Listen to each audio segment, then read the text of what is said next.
All right, Adam, welcome. Welcome to the Leaders Who Care series. Thanks. I'm excited to be here. Well, I'm excited to be here too because your mother told me I had to be. No, not really. Um, All right. no, it's I love what you're doing, and I can see that you are already one of the leaders who cares. So it'd be good to share what you're doing, your story, and follow you after, and all the other things you're going to do in the future. But let's start with if you can briefly introduce yourself. Not all the stuff you do, but who's Adam? Where you're from originally? Where you are now? Something you've never told the world before. This is the time to reveal it. Your family, things like that. All right. Well, my name is Adam Avin. I'm a junior at Syracuse University studying broadcast journalism. I am the creator of the WuF Shanti Children's Wellness Foundation. I love sports. I sat and watched all of. I'm sitting and watching every Stanley Cup game. And what's something I haven't told the world before? I don't know. I watched the Tonys on Sunday. That was pretty cool, pretty electric. So yeah, I don't know. I do a lot of things. I like a lot of things. So hopefully we can dive into some more stuff. Yeah. Do you have brothers, sisters? I have one little sister, my best friend, close family. I have a dog named Roxy, who's the love of my life. And yeah, yeah. And probably vice versa for Roxy too. Oh yeah, we're best friends. Yeah, Well, thanks for sharing all that. yeah, of Um, course. so, you're not far off having been a kid and a teenager, but what were you like? Were you standing up for other kids? Were you performing? Were you the lemonade stand guy? What were you? Well, I'd like to think that I mean, I'm 20 years old now. I'd like to think I was a pretty normal kid and did a lot of regular things, hung out with my friends, go to the park, play sports, ride our bikes, all that stuff. And I grew up a little bit in a different time compared to how my sister grew up.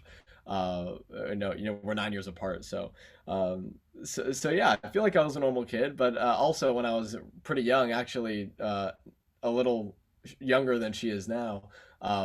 That's when we started WuF Shanti, the foundation, which I'm sure we'll talk about in a little bit more. But yeah, so I'd like to think that from a young age I was helping people, or at least I was at the forefront of trying to create change and help people. So I guess I was a little bit different in that sense. Definitely always coming up with new things to do, events to go to, and help people. And but when I wasn't doing with Shanti things, I was playing video games. I was playing basketball. And so I did all the normal things that a kid does. Yeah. No, that's cool. Did you have any favorite type of comfort food? Oh, favorite. I think it's still the comfort food I have today. A chocolate chip cookie. It's my go-to for everything. And no matter where I am in the world, I'm looking for the best cookie spot in that city, in that town. So the first thing I knew when I was looking at Syracuse or to go to school, I was like, there has to be a cookie place or a dessert place nearby the campus.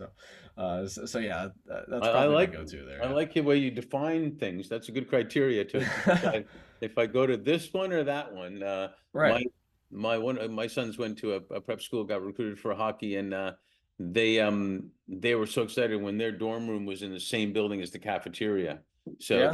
that was key. Yeah, well, it wasn't the breaking point of which school to go to. It was definitely at the top, but it was definitely important to a factor to consider. We can always import famous Amos, chocolate chip cookies and Yeah, stuff there like you go. that. Yeah. So you chose to do broadcast and digital journalism, which Yeah. I'm jealous of because I ended up going into accounting and getting my CA, but I did broadcasting even at the same time. Yeah. I'm jealous that you're doing that at one of the best schools, if not the best school for it. Right. Yeah. Were you envisioning this path for a long time? I think it's honestly how you define a long time. When I was a little kid, it definitely wasn't what I was thinking about. But when I got into high school, ninth grade, joined my school's TV program, and it was like the intro class, and then in 10th grade you could get into like the actual like competition class, and we had a weekly show, and we go out and film stories and do all these things, and I really fell in love with it right from the jump in ninth grade. And so once high school started, that's when I knew like, oh, I am very passionate about broadcast journalism, being in front of the camera, being behind the camera. And in high school, it was a lot of, oh, we're covering local news, coming up with cool news stories. You get to report, anchor in the field, and things like that. It wasn't a lot of sports coverage. And besides the point, I love sports. Grew up watching everything, especially down here in South Florida, a fan of all my hometown teams down here. Yeah. And I knew that was something I wanted to talk about and have fun doing, which is uh, which is I think completely normal if you were to sit around and listen to me and my friends talk, and just our normal conversations, all sports. So that we're all passionate about it, that I'm passionate about it, and it's fun. And in high school, it wasn't so much of that, but when I was again looking at schools and Syracuse, I found out, oh, that's the place, that is the school to go for everything, TV related, film related, all that stuff. And I knew, all right, that's the place where I want to go. And I started to listen to and find out all the names, specifically when we're talking about sports media, that I went there, and I felt like, all right, that's a pretty good place, I think, for me. So I feel very blessed and very lucky to have ended up there. It was a complete coincidence. Didn't always expect I was going to be there, but when it became a possibility, and oh man, have I loved it. I mean, it's great, and I get to talk sports with my friends and do everything that I wanted to do. No, I get So it. yeah, it's great up there. It's cold. It's cold up there in New York, but it's not like Florida, but it's definitely great. Yeah. No, I get it. It's sports can relate to everything, and even in business now, I'm Right. doing sports analogies all the time, and there's so many stories to tell, not only about the games, but about everything else that goes around sports. So, yeah, Yeah. I'm somewhat jealous. I can't start over again and type of thing, so I wanted to ask, well, let me start with this. Our firm, we founded it on the basis that leaders in their organizations can always do better in everything for their business and any type of thing their organization does than when they're doing good at the same time. Um, Sure. getting to know you a little bit and reading up about it, you're already a leader in investing your energy in that. It sounds like, for sure, and Thanks. acquiring knowledge that goes towards supporting kids. When you can put kids and sports together, that's like the ultimate, for me also. Share Yeah. now about creating WuF Shanti and also the Mindful Kids Peace Summit. So, how and why it came about, where's the name from, and then we'll talk a little bit more. Let's start with that. Sure. Yeah. So there's a lot to unpack there, but I'm gonna try and keep it That was only half of succinct my for you. question. Oh well. All right. Well, I'll start this first part then. Started a long time ago. I was 9 years old. Hey, My great grandpa just passed away. depends how you define long time. Someone told me once. Very, very true. For me, I feel like this whole WuF Shanti journey has been a very long time. It started after my great grandfather passed away, and my great grandpa Jack. And if you know me at all or followed my story, you'll know that that him, my grandpa Alan, his son, are two very big pieces of this whole mental health journey. I like to think of it as. And so Grandpa Jack passed away, and the idea was, at the school project, I was also taking art lessons at the time. I drew this dog character, and as the story goes, I went to my parents and said, I want to honor Grandpa Jack. I want to do something with this. And so he was a very mindful person and had all his positive mantras: think well to be well, smile and the world will smile with you, smile and say thank you. And that was really where we started WuF Shanti from. And so we called it WuF Shanti because Shanti is peace, and it means peace, and Woof was like a dog, woof woof, right? So I think the U looked better than double O, so WuF Shanti, that's WUF. And so yeah, so that's where the name came from, and that's how it really started, and created this first book. I did the drawings for it, started going around and showing it to people at different conventions and things, and we started taking WuF Shanti around to schools and to children's hospitals, doing yoga and meditation, and it was strictly for younger kids at that time. And then it really started as I got older, and I think my vocabulary changed, and the world was changing. And as I was growing up, it became more about mindfulness and social emotional learning, mental health, anxiety, stress. specifically amongst other teenagers. How I wanted to help my peers, and help other kids that might have been struggling. A big thing for that change, especially down here in South Florida, after the school shooting at Marjorie Stoneman Douglas High School. 17 people lost their lives, and that's was a huge tragedy down there, down here. And so I remember that being a big catalyst for the Mindful Kids Peace Summit, which was already in the works, which was essentially an interview series that would be shown in schools, in middle school and high schools. For it was me interviewing mental health practitioners, doctors, psychologists, anybody in the field with expertise on this. That not only did I get to ask them questions and hear about their journey and their life and why focusing on mental health is important, but also giving their own specific mindfulness practices and coping strategies for these teens to use to deal with everything that they have to deal with as daily on a daily basis. And so we continued with WuF Shanti and continued with the Mindful Kids Peace Summit. And so yeah, it's been a really long journey. It's gotten me to where I am today, and I'm very thankful for that. And none of it could have been done without my family. But yeah, it's been a lot, and I'd like to think that we've touched a lot of people all over the world. But I know specifically down here in South Florida and in the U.S., we've gone to do a lot, and hopefully can continue to do so. Was there any particular issue, not that there has to be, that mental health was something so important that you wanted to address? You talked about the horrendous shooting and whatnot, but that's enough? Was there anything else that Right. that was like that? Well, as I got older, that was definitely the most prevalent thing at the time. I know for me and our community down here, in South Florida. But I also know as a young kid, around the time when we started with Shanti, even a little bit before, my mom had a rule every summer.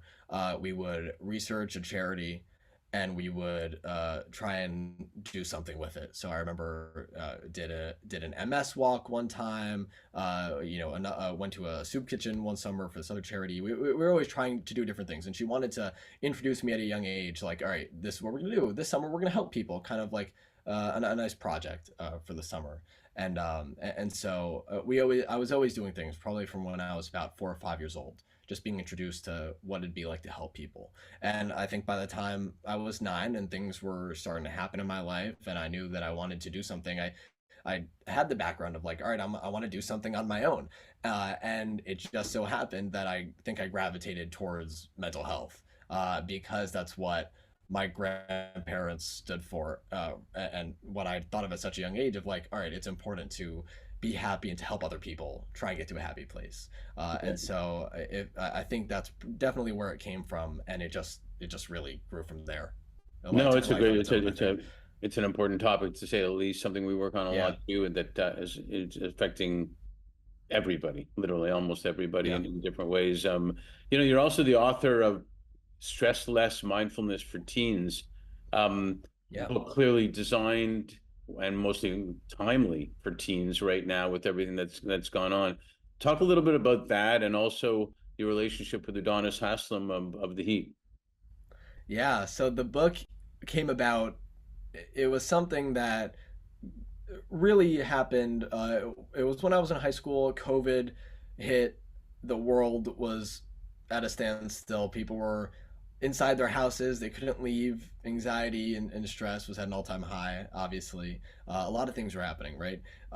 And it really came about from the Mindful Kids Peace Summit, because we thought, well, you know, all right, we're stuck in our homes. I can't be going around speaking right now. We're not seeing each other.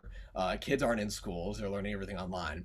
So people aren't in schools to watch the Mindful Kids Peace Summit. They're not hearing these important things and learning these important coping strategies and mechanisms to get healthy and to be happier, right? And so it was like, all right, so what can we do? Let's make a book. Let's transcribe everything, all the interviews, all the conversations, everything I've learned over the years from all these amazing people I've gotten to talk to from when I started with Shanti to now.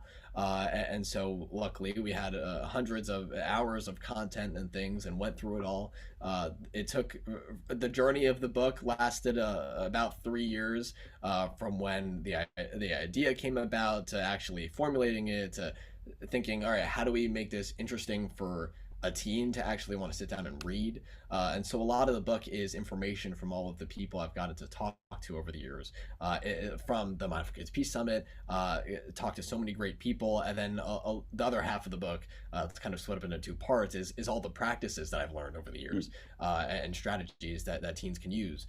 Because one thing might not, not everything in that book might be appealing as a mindfulness practice for you. And so there's definitely a lot of options and things that a teen can look at and go, all right, this is what I think is good for me. This is a nice tip, and it all comes from the 10 plus years of people I've gotten to speak to. So it's great. And so it's something that a kid, a teen can, or adults, I guess, it's for anybody, but it does say teens on the cover, because it's still a very important topic, but it's something that they can take with them through their daily lives, and if they need it, kind of like a handbook, just so that they can kind of look at it, read something, and be like, all right, I'm gonna do this practice today. I'm gonna get that balance in my life today. And so I thought that was something very important during a really hard time in the world. And then so we're about towards the end of the book is done.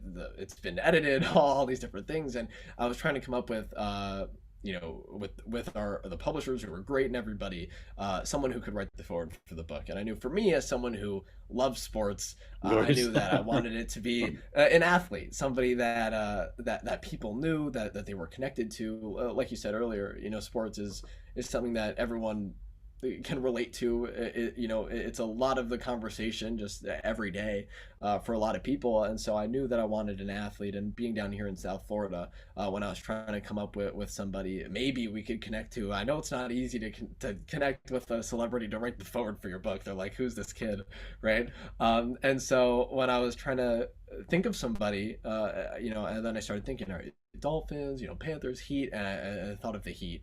Obviously the first person is Udonis Haslem, because he spent 20 years on the Miami Heat, as a player, won 3 championships, and has done so much for the community.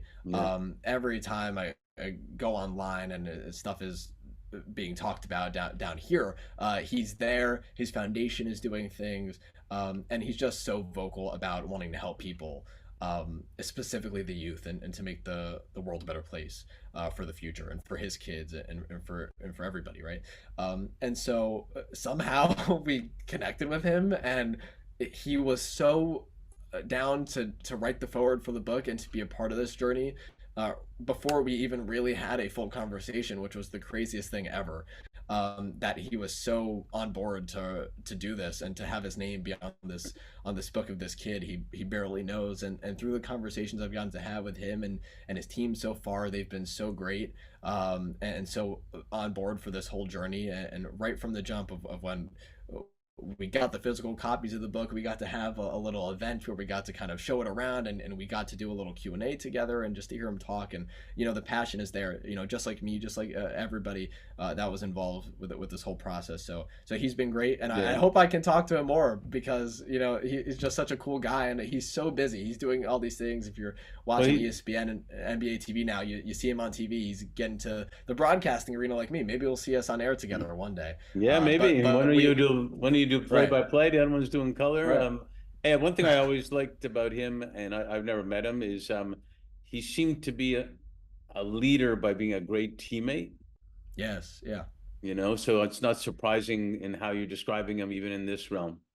Yeah. I mean, when you think of, I remember watching Udonis Haslem starting in the NBA Finals. When LeBron was on the team, I remember him playing. But if you're a newer NBA fan, you're like, oh, Udonis Haslem, he's been the guy, on the bench for the Miami Heat. He's almost like an assistant coach role. He's the captain. They call him the captain, the OG. He's the teammate, and also the face of that organization, for the longest time.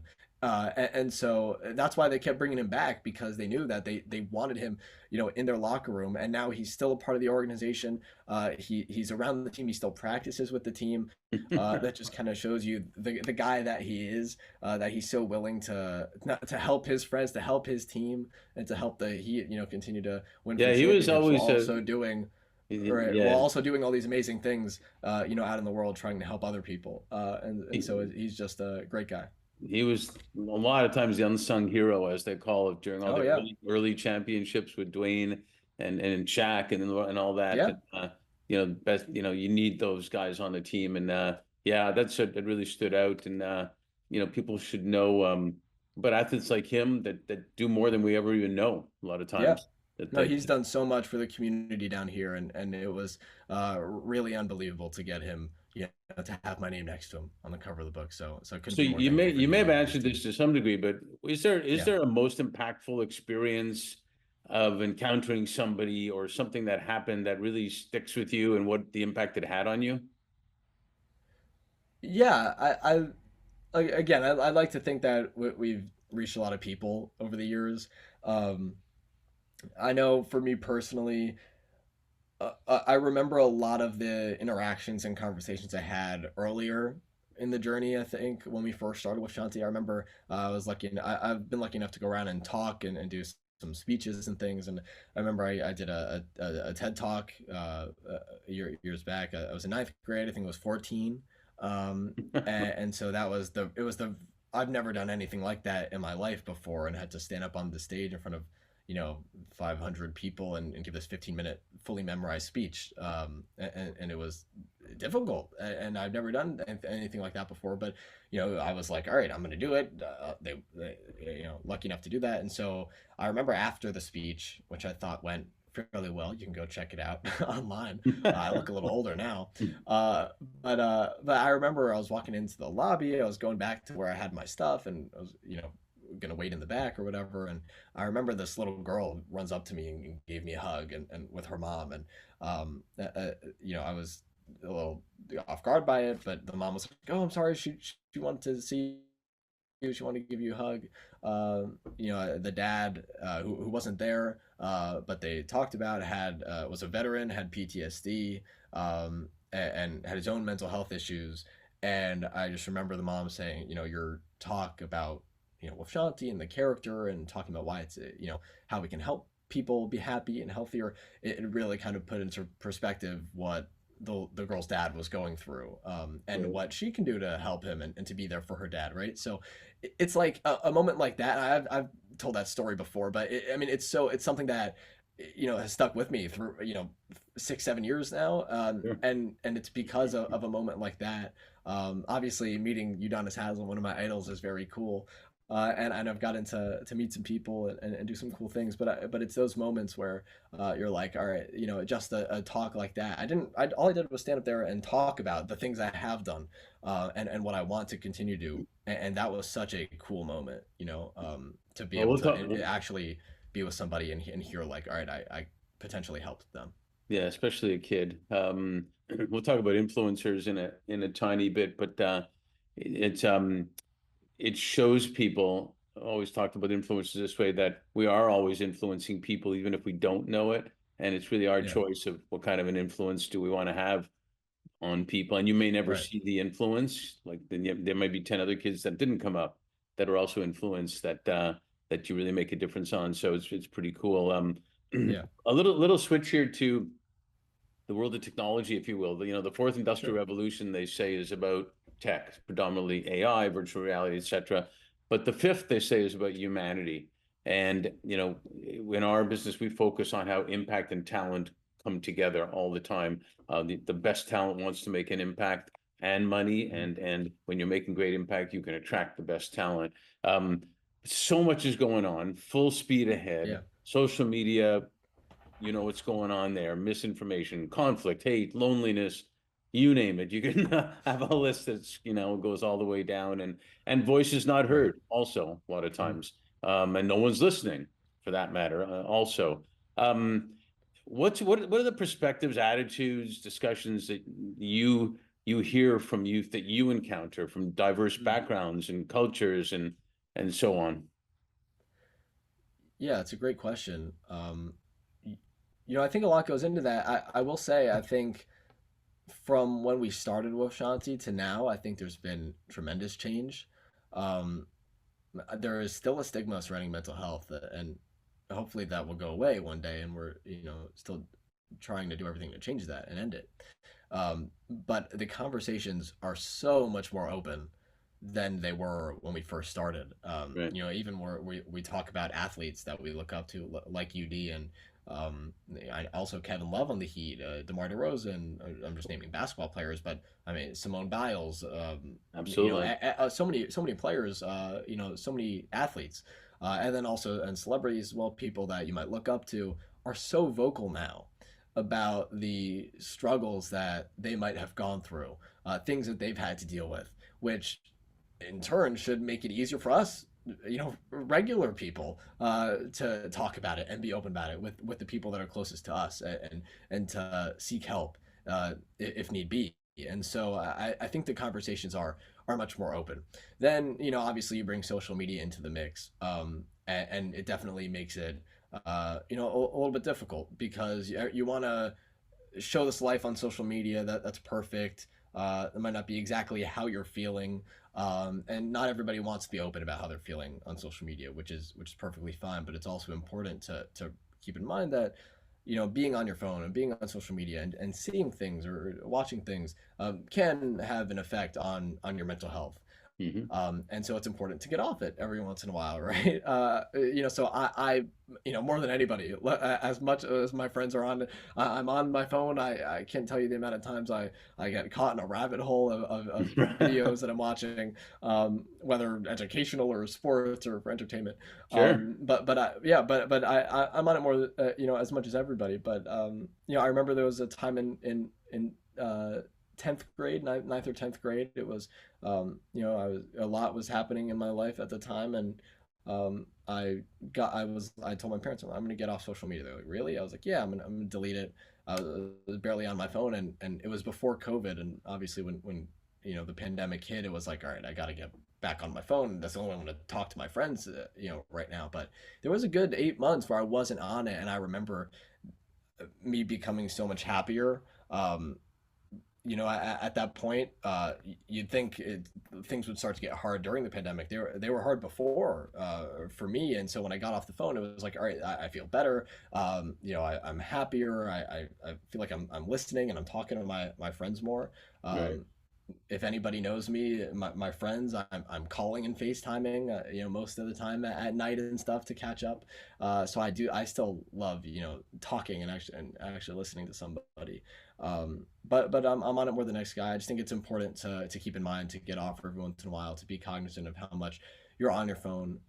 AI is a whole nother thing, with different algorithms and information that it provides you. Just the ability to search up things and have it write out full paragraphs and things for you, and everything is just so accessible now. All the content, we've never had anything like this before, which makes it that much more compelling to be on your phone, to be on social media, to be on your Yeah. devices. But yeah, I think, if we're talking about specifically conversations about mental health, it's definitely, I think the conversations have improved. They're still not to the place where we want them to be, but even if we're on our phone and we're scrolling through social media and we're seeing somebody be open about difficult conversations and the things that they've been through, I think that's a big improvement from where we were, when we started with Shanti 10 plus years ago.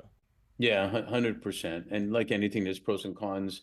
And I think you hit it on the head. You gotta have a balance. Right. And it's interesting. My parents, grandparents used to tell me, don't believe everything you read in the newspaper. It's the same thing. Don't believe Right. everything you read or see in social Exactly. media. Life has changed, but it kind of hasn't Yeah. in a way. At least Yeah. the messages have. There's a message under, where the book is online. There's a message, I think on Amazon. You can see it says not created by AI. I'm like, yeah, no, I know it's not created by AI. I was typing out words. So yeah, it's funny. That's the world that we're in, today. So Yeah, it's well, funny in LA we and not say funny, but that we it's kind of funny. it is funny. In LA we say we keep them wanting more, so we may have to do a sequel. But this is my last question. This part. Um, Sure.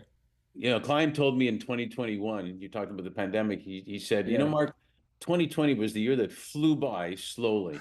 And I thought it was a brilliant line, actually. And, Yeah. the pandemic feels like it was yesterday, but also like years ago at the same time Right. also. With all that Totally. said, and here we are halfway through 24 already, what are you most grateful for, and what are you most hopeful for?